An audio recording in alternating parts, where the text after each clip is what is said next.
I made 20, 30% less money every single month for the last 12 months. But you know what now? This next 12 months, I'm gonna make 3 or 4 times more than I ever made because I decided that I was gonna enter another season of learning rather than earning. And when you can really apply that and separate from your ego, man, you will take off like a rocket ship. We're looking at a $900 million exit if we can stay on the path, a legitimate $900 million exit valuation. Here's why I went dark with no social media for a full year and why you should do it too to elevate your entire life. So basically, I mean, I've been with Andy for the last, 5.5 years, and I was shooting content on the regular. I was doing YouTube videos twice a week. I was shooting 2 or 3 reels a day, and I was getting on stages. I hit like 10 stages in a year. I went on 20 podcasts in like 18 months, and everything was just like popping off, and the brand was growing. And then basically, you're at a position where you're a sales coach and, you're selling your time, you're getting out there, and you start to elevate. And then you look back and you look at like, what business am I really building? In the sense of like, I can keep going, but like the revenue is staying the same. I'm spending all the money on the content, all the time on the content, which is great for the long-term game. There comes a time and a place where you got to put the same amount of energy, if not 10 times more, into your business to actually build a team around you, to build yourself, to learn the business. I got put in a position about, 12 to 15 months ago to basically run our entire virtual team, to take a real step into leadership and take a step back from sales to basically build the team. And so I was recruiting, hiring, training, onboarding, firing people, like learned so much. Then I got put into a place to help run our in-house team, started doing that as well. And then basically from there, got a chance to run operations and some other things. And so I was just trying to figure out like, what is the business? How do I actually learn all of the business so I can put myself in a position in another year that I could look up, I can be the real CEO, I can really be doing $1 million deals, I can really be looking at my income and take it not only from, where it was at, but how can I 3, 4, 5 exit? Because I was slightly increasing, but I wanted to take a drastic difference. So I had to take a step back for just a little bit. The plan was to never dip out of the brand or dip out of content for the long term, but I just had to do it. And then also I was doing a house remodel at the same time. So I wanted to get my personal life together and just really get that all set up so I could kind of go to that next level and just really get started for this next wave. And personally, I also wanted just to develop myself to a place where I could come back into the market and be truly undeniable, because I was good, but I was looking at the market and everyone, but I wasn't like to the level where I was like, dude, this guy is one of the best in the industry. And I just wanted to come into the market at the right time and not be a fraud or be someone that's just trying to make it on social. Not that I wasn't better than most. Like, I'm working with Andy Elliott. I've been sales training for years, been selling for years, making lots of money. But I wanted to be the guy that they were like, dude, Danny Klein's like the guy. And so I had to build the person to come back in. And I really feel like I've built that person and that journey will never end. But I feel like now I can really come into the market and people will see the work that was done over the last 12 to 15 months in the dark, developing myself, my leadership, my business skill set, my relationships, to come back in here to really just pop off with a whole new energy, whole new connections, everything. So most people say that going dark is a trigger of something. We have, for example, let's not go too far, Andy Elliott. He got triggered. He went fucking dark. What was your loss? What was your trigger? I think my trigger, like when I really think about it, I think it was just like the focus. I realized I was just kind of distracted chasing something that I don't want to say necessarily wasn't fully earned yet, because I think I could have pushed through, but I wanted to expedite the time of all the things that I had learned inside of the business to be able to help Jackie and help Andy more on the business side. And when you look at building your brand, building your content, it takes a lot of time. It takes so much time. And it's a good thing for the long-term game. But for me, I think it was just a lack of focus with what I was trying to do. We recently just did a business acquisition where we take a company and we did a full partnership. And I don't know if I would have been able to do that and have the opportunity to make, millions if it wasn't for the focus that I put into myself. So for me, it was just realizing my energy and my output was put more into shooting and developing more than it was on the team, more than it was on myself, more than it was on kind of building those long-term business type of things. And people could say, yeah, you could do both, but I just wanted to just go blackout and really have zero distractions on that. And I think that it allowed me to reintroduce this and, understand how to manage my time effectively to be able to come in here, shoot content, because I understand everything now and really be able to have a lot more value to bring, Don't say focus. If you had to point, now you're coming back stronger than ever, you're re-engaging into everything. you've escalated into different positions within the organization and whatnot. What can you say that you feel is actually tangible of a result out of this whole going black? I would say the level of respect that the team has for me and how I've showed up for them for the last, I mean, I've always showed up for them, but how I've showed up this last year, I can feel it, the way that the team moves. I truly feel like I'm the leader that they all look to, and I love that feeling. And, when your focus is in other places and people visibly see that, if it's not on them all the time, then it's like, that's more important. This is more important. His own sales are more important. His content's more important. And for me, I wanted the team to know that I put them first. I wanted that. But then the other real tangible result is allowed me to just get really clear. We just launched a new program. Elliott hired a software company.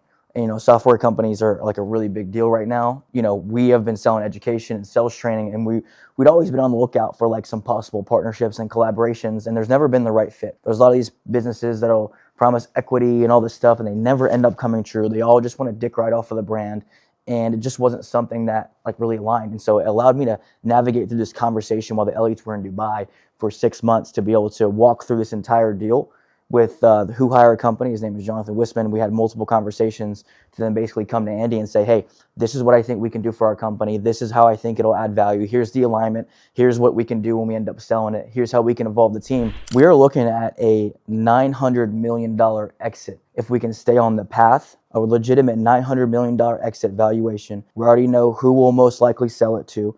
We know exactly the metrics that we have to hit. We know the path that we have to have, the retention that we have to have. We know exactly the programs that we're going to. It's super, super clear. The team gets equity. Obviously, there's other partners, there's investors, there's other people involved. But the overall company, it'll be looking like a possible near $1 billion exit if we can play it off right. And I hopefully, we'll look back in 2 years and look back on this. And if we can get anywhere close to that, hopefully I don't eat my words and we flop. But the goal is, I think that as long as we stay the path and we keep pushing, this is my life for the next 2 years until we sell this company. What are your thoughts on actions speak louder than words? It's kind of a double-edged sword because also closed mouths don't get fed. So it's I understand actions do speak louder than words, but at some point, if you don't become the person that speaks up and you show people what you do, what you're made of, what you're capable of, no one will ever understand. Andy called me last night and he was like, dude, we were always really tight and you were always performing and doing your thing. But he's like, I never really, you never spoke up and got really loud about what you wanted until you told me that you wanted to be the builder. You wanted to step out of the guy that was being the sales guy, and you wanted to help run the company. You wanted to help do long-term planning. You wanted to help with these bigger visions, these company acquisitions, recruiting in the team. You wanted to help with that. And by the way, the only reason I didn't speak up is because I didn't think I was the person that could carry that weight just yet. And so I had to build myself. I always knew what I wanted, but I also knew what it was going to take, and I wasn't going to step into that place to where I wasn't ready. We got big shoes to fill. Everyone can be like, a 24-year-old wants to do this big dream, but I've been doing it for 3 or 4 years. And I'm like, I want to run the company. I want to do this. I'm real enough with myself to understand, I have to take a couple years of really understanding how this guy's making millions of dollars a month. He had 20 years of sales experience.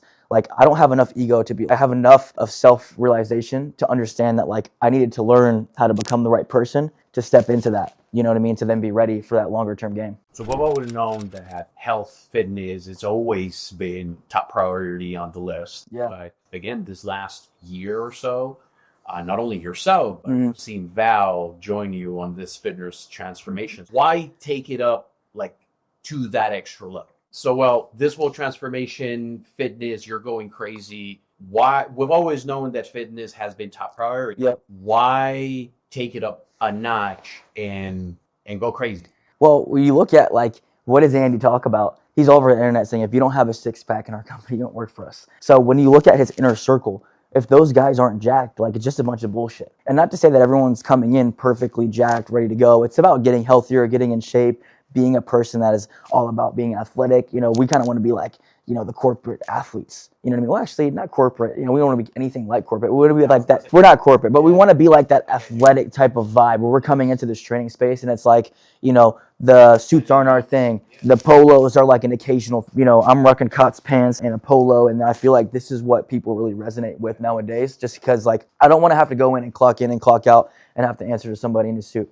It's a way more approachable, it's way more authentic approach. And I think that's how people want to live. So for me, I just want something to push for. I think every time in life, whether it's God, financial, business, fitness, you should have a milestone with a deadline, with a goal that you're trying to achieve, a certain amount of strength, a certain amount of body fat. For me, it's doing a competition in April. For me, it's saving a certain amount of money, making a certain amount of money. For me, it's hitting a certain level of connection with God.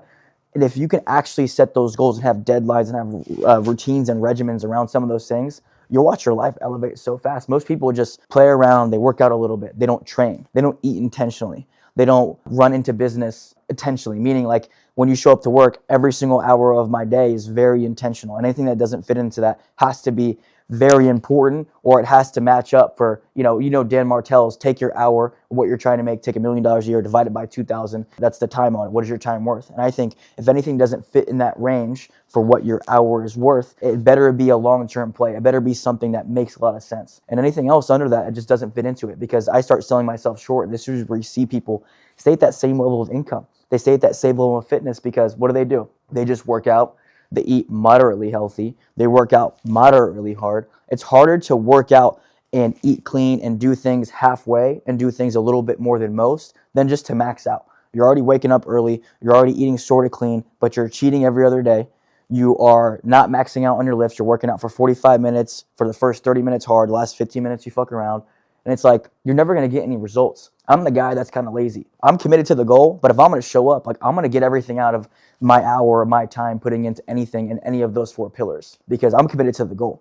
I had a state championship wrestler. His name was Junior Beltram. And I remember going over to their high school. It was Mountain View High School. I was a freshman or a sophomore, and this guy won states, I think 3 or 4 times in high school. It was just a beast, bro. And I remember he told me this, and it stuck with me forever. He said, Danny, I'm really lazy. And I was like, what do you mean? And he's like, when I go to take a shot or I go to do a move, I'm not trying to do it twice because how exhausted I will be trying to do this move a second time to fix and correct the form, the posture, where everything is at to be able to get the takedown, to get the points. It's going to be way more difficult than just doing it right the first time. The minute you step on the match, you're committed to the match. And if you're committed to doing it, you might as well be the best. And so that stuck with me forever. And I'm like, dude, that's actually true because if I'm going to edit a video or I'm going to go to make a sales call, you might as well show up. If not, you're going to have to do 3 sales calls. You're going to have to follow up and text. And it's like, just get so good that you can do it once. Get so good that you get the result out. You can change your body and you can change your income in a matter of months. Wow. Most people play at 80% though. I think Bruce Lee was the one that said, I fear a man who has learned 10,000 moves. I fear a man that has practiced one moves 10,000 times. It's something similar to that. Like, I see all these people and they want to learn 50 different objections. I'm like, why don't you learn how to overcome the top 5 objections 5 different ways? I need to talk to my wife. I can't afford it. I'm broke. The budget doesn't fit in the budget. Whatever it is, learn how to overcome those multiple different ways instead of learning how to overcome like, oh man, like we're moving out of our home next month. Like, when are you ever going to get that objection or something that's like a one-off? By the way, they all fall under the same type of categories. Time, money, think about it, fear, and partner. They fall under those 5 every single time. And so if you can focus on those 5, time, money, fear, partner, think about it, then all of the other ones will be a lot easier. I want to pivot the conversation a little bit, man. Something that actually, following your stories, I'm always like in contact and whatnot, and I've always supported the movement. It actually gets me smiling, man. You've been around your family a whole lot more. So how is that going, bro? Well, I made a commitment to them, and I said, give me 3 years. I said, I'm going to miss some holidays. I'm going to not be able to come home, every single, I may see you once a year for these first couple years. And I was rolling into year 4, and now I'm rolling into year 5. And I made a commitment to them. I moved across the country. And for me, what's being rich without being able to like celebrate it with your family or be able to help people out when you need it or to like have that time? Because over anything for me, time is the most valuable thing in the world. It really is. Money doesn't control me. The time is everything. For me, like my father's death, it's like I would give up everything. I would give up all my friendships. I would give up almost everything. And it's a hard conversation just to have one day with him. Like I would give it all up because the time is the most valuable thing in the world.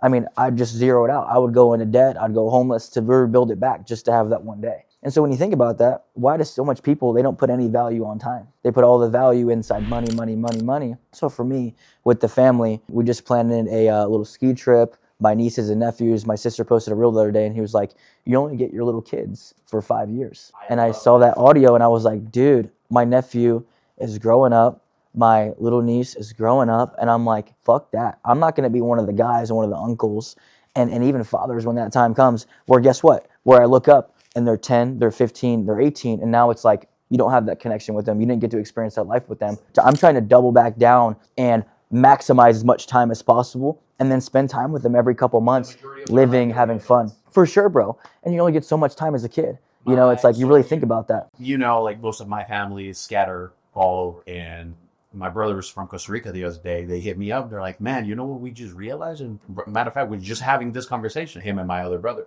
Bro, it's October. We're realizing that the girls are growing up and we haven't spent an actual Halloween with them. Yeah. So next year, they already booked the flights. Like, bro, I love it, man. I watch Andy. I look at his calendar.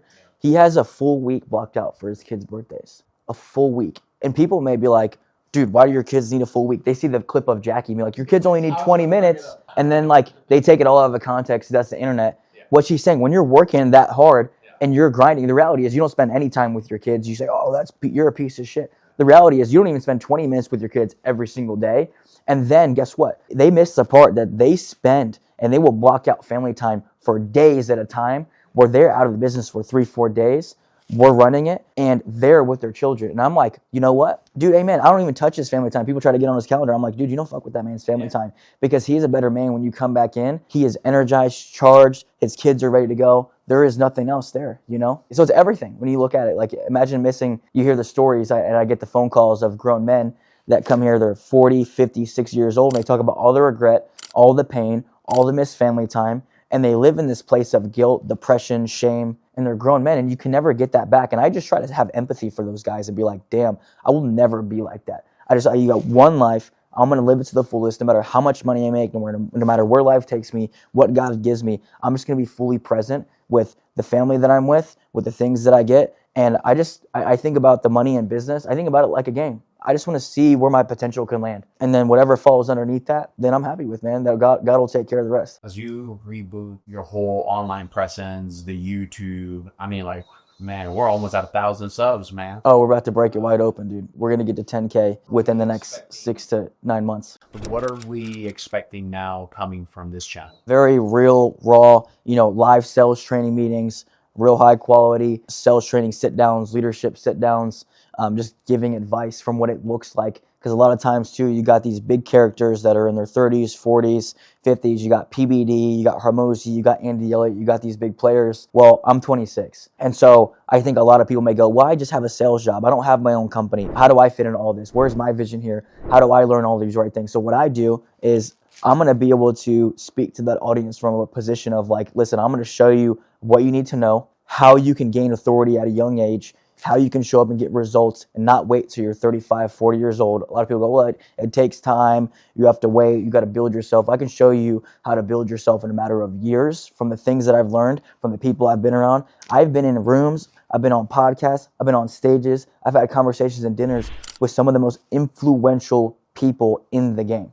And that's all thanks to Andy Elliott. God bless. But it doesn't take away the fact that I have been in those rooms and I understand exactly what these guys understand. Now, I can't fast forward and say I own the company, that I know exactly what it looks like. But guess what? When you help run a multi-million-dollar organization and then you get advice, you apply it, you get advice, you apply it, you get advice, you apply it to other companies, and you are helping these other companies and they're getting results, well, guess what? I challenge the other person to say, well, how would you know my business? It's one business. Well, would you rather me know one business and have had one company my whole life and one lane of experience? Or would you rather have had conversations with 1,000 business owners, which is probably more than that nowadays with where I'm at, conversations with 1,000 business owners and understand all of the patterns, the rhythms that win, that lose, and that progress or regress companies? What would you rather have? I can go and say, well, I can go back and start my own company and I can tell you what to do because I had my own company. I help run the company and I've also helped assist hundreds of companies. And personally, respectfully, I know it's really hard, but I don't think it's as hard as people make it out to be able to do these things. Yeah, there's a lot of stress,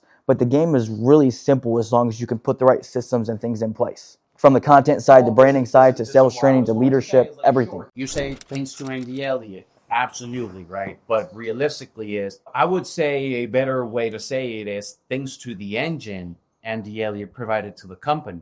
Because there are many fucking players in the Elliott Group organization, and you've been one that has been top performer.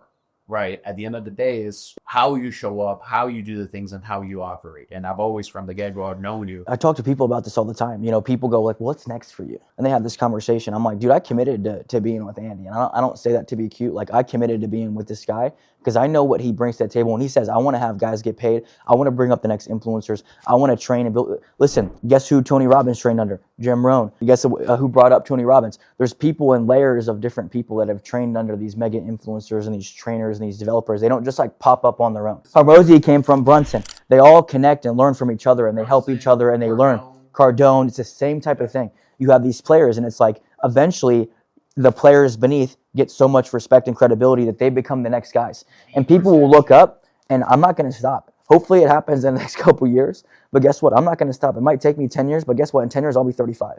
Some of these guys don't hit it off until they're in their 50s, and guess what? If I have the right mentorship, the right guidance, if I'm playing the game appropriately, maxing out content, maxing out sales, maxing out leadership, maxing out everything possible, and just being real with what works and what doesn't, it's impossible not to grow. Most people, they just quit. They quit when it gets hard. I don't know. You're big on, probably butchering the name, time frames compressions. Yeah, compressing time frames. I've seen you execute, the way you're moving, the speed, the levels. It's undeniable. And that's why I say actions speak louder than. I love that word. Will you find batches? Will you get hit? Will you encounter haters and everything? Absolutely.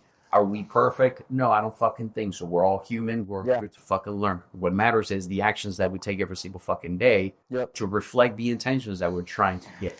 You got to be your own best self-coach. I tell people this all the time. Listen, you can sign up for the program, you can sign up for the course, you can watch all the podcasts, but when are you actually going to commit and self-reflect? I gamify everything. I'll look at my days and say, how was my time efficiency? How was my sales? How was my leadership? How was my money habits? How was my relationship with God? Where does it rank? And I give myself a score. I give myself a score 1 through 10, and I give myself a score every single day. And I just look at where do I rank up? And I just am real with myself. I do it on sales calls. I do it on team meetings. I'll go back and look at my speeches and my trainings that I do in front of hundreds of people. And I go, where could I have affected? Where could I have gotten better? And by the way, a lot of the times I think I'm one of the best there. And I think that's the mindset everyone should have when they step onto the stage. But guess what? You know what I do as soon as I'm done? I'm like an NFL player, bro. I'm looking at the game tape. Because you don't think these guys want to take me out. You don't think these guys want me to be on the stage. You don't think these guys are hating me. I love all of it. But guess what? They don't train as hard as me. They're not as real as me. I have zero ego. My goal is to be the best, and I will do whatever is required to be the best. And if that goes, hey, I think I was the best there, I smashed it, cool, that's great and all, but how do I get better for next time? And that's what I do with myself every single day. And I think a lot of people can respect the fuck out of somebody that can do that on a real level and say, hey, you know what? Hey, I showed up. This guy's one of the best, but this dude's already in the trenches studying again. And that's what I see with Andy is this guy will crush it, and he will be studying and training more than people that have 5% of his income, and he's still out training. I wonder, success leaves clues, guys. Let's learn from the best. That's exactly what I was going to say. I really appreciated the fact that you were one of the guys that I saw being told, being shown what to do, and applied it. And one of the things that I stole from you, straight from heart, bro, is execution over perfection. And you're going to get beat 1,000 times by the guy that acts faster than the guy that's over here overthinking how. It's the truth, bro. The funny thing is I'm a strategist. I really am a strategist. But you know what I do? I make my best strategy, because if your goal is to get the result as fast as possible, that's what people are like, I want to get rich quick. Okay, if that's the goal, then the only way to do that is to get feedback, because you know failure is going to be part of the game. So my goal is to get to the first failure as fast as possible. And I go, hey, well, you know what? This is the best plan. Here's what I think is going to work. I lay it out, boom, boom, boom. And then literally, just like this podcast and just like this conversation, we laid it out a few minutes before, and then we just shoot. I don't need to think about it, talk about it, get opinions. I don't need it. I just want to execute, and then I'll be able to see with the feedback myself. Did it hit? Did it not hit? Did it work? Where do we bottleneck? And then you correct for the next time. The next thing you know, within days and weeks, you're faster ahead than the person who's still in the business planning book trying to figure out what strategy they want to do, when in reality, it's the same thing. You're going to figure out more from actual application than you will from ever. It's like the business teacher in college that has never actually applied it into real life. And it's just application and revision over and over, bro, and just being very real with yourself. Roll it. Oh, just a personal question, I guess. Like, what are your goals, I guess, just short-term and long-term for the next, like, let's do 6 months and the next year? Yeah, I think...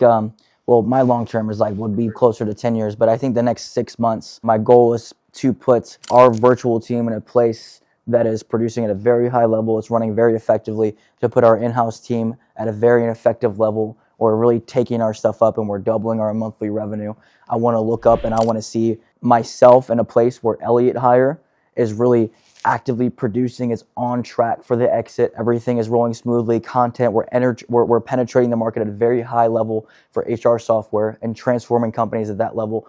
And then personally, just being a guy that just says, listen, I'm doing everything possible in order to win. There's nothing left on the table. Especially these next 2 years for me with what it looks like for Elliott Hire. Like, I just want to be able to max out and provide as much value to our team, be as real with myself, and just have a lot of fun in the process. This will be the hardest couple of years of my life looking back on it. And the goal is, if you can apply those hard years now, then you'll be able to take a step back. And what I mean by that, when Andy takes a week with his family, it's because he can.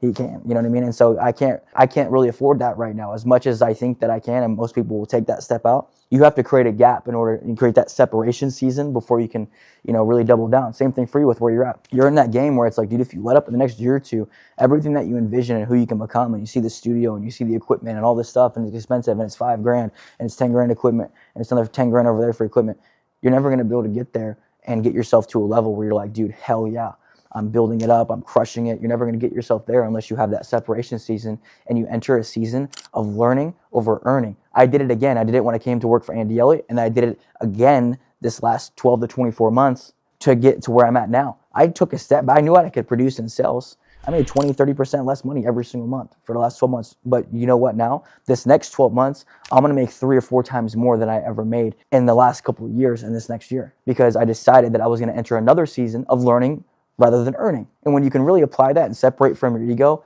man, you will take off like a rocket ship. Because my goal is, money isn't my God, right? There's only one God.